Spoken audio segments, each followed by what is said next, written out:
Assalamualaikum warahmatullahi wabarakatuh.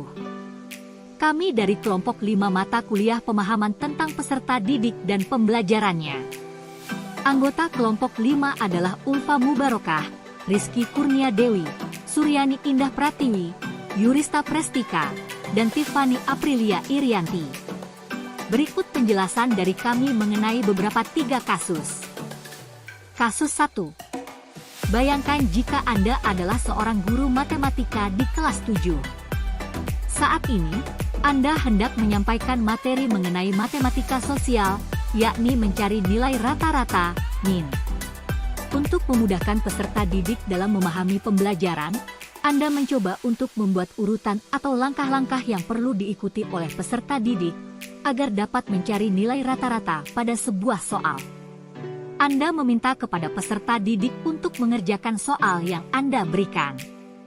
Hasilnya, peserta didik mampu mengerjakan dengan benar, sesuai dengan langkah yang telah Anda siapkan. Beberapa saat kemudian, Anda meminta kepada peserta didik untuk mengulangi soal yang sama tanpa melihat urutan pengerjaan soal, dan peserta didik mampu mengerjakannya dengan benar. Menurut Anda, apa yang membuat peserta didik mampu mengerjakan soal dengan baik pada percobaan kedua, tanpa melihat urutan langkah pengerjaan soal?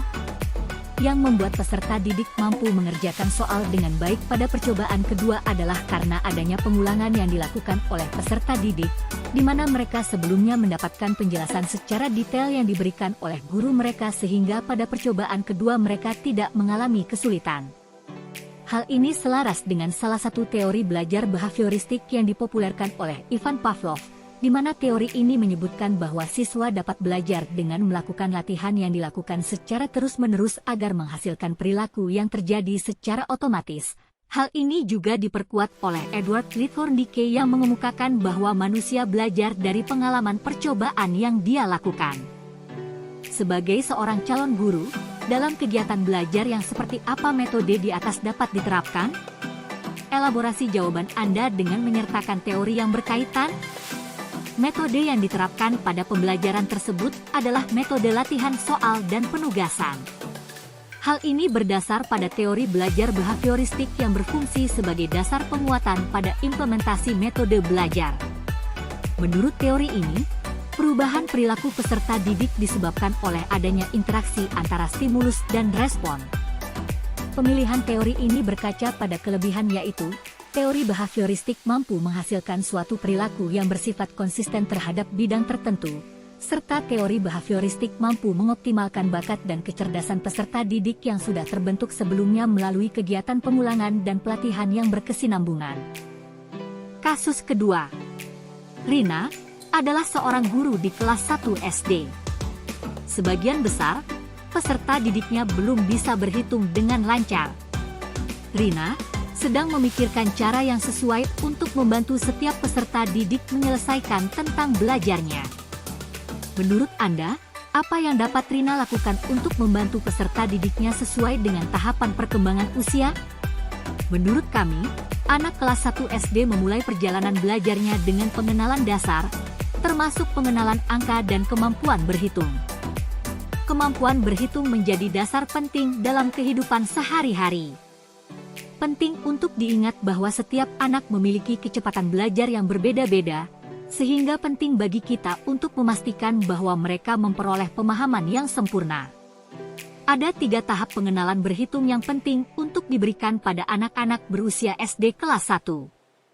Tahap pertama yaitu mengenal angka dan cara penulisannya. Ini meliputi pengenalan angka mulai dari 0 hingga 9 beserta dengan cara penulisannya. Kemudian, tahap kedua melibatkan pengenalan arti dari setiap angka.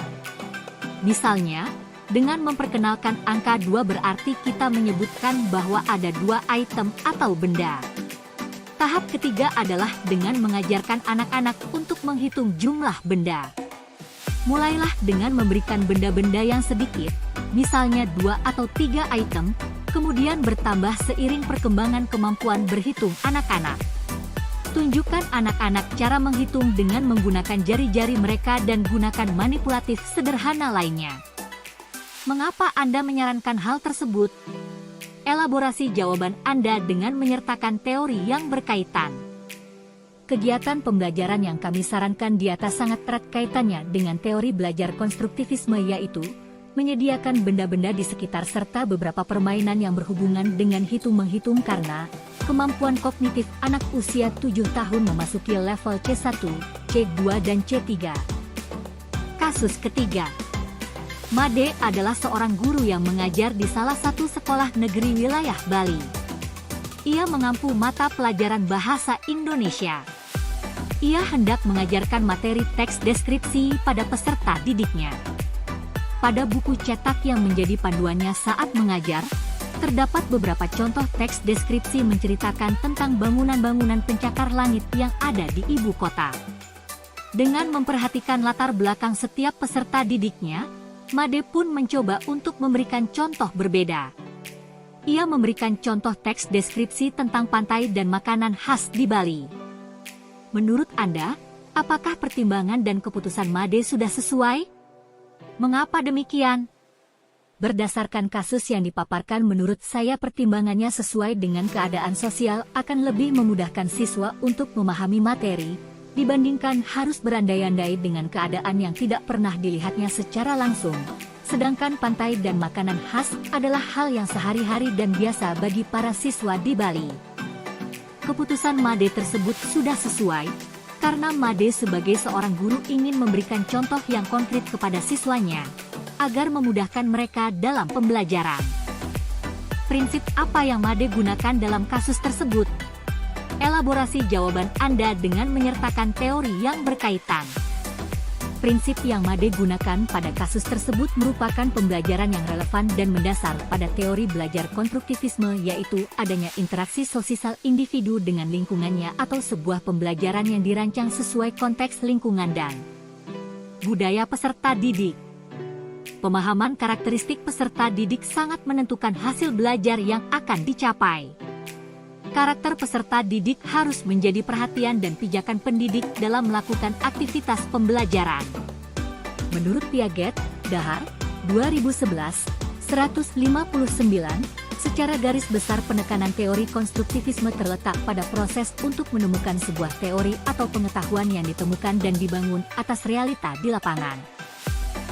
Sekian presentasi dari kelompok kami, mohon maaf apabila ada salah-salah kata. Terima kasih. Wassalamualaikum warahmatullahi wabarakatuh.